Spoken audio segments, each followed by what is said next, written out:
MPC Sample has a feature called Sample Recall, which is continually recording for 25 seconds, which means if you play something, you can recall this as a sample. So if I'm playing this pattern and I didn't hit the record button, we can now recall this as a sample. If you hold Shift and hit Sample Recall, and it will now put that loop onto its own sample pad. Here, we can now use our trim feature, and we have the same pattern as a sample.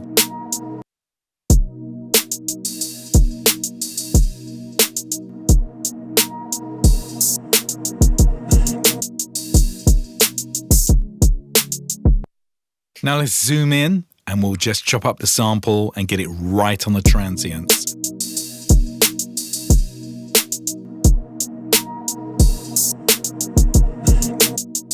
Now if we use our loop button, we can simply turn this sample into a continuous loop.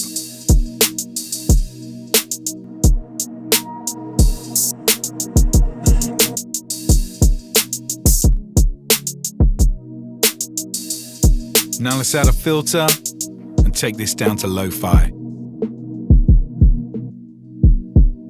Thanks for watching. See you on the next episode.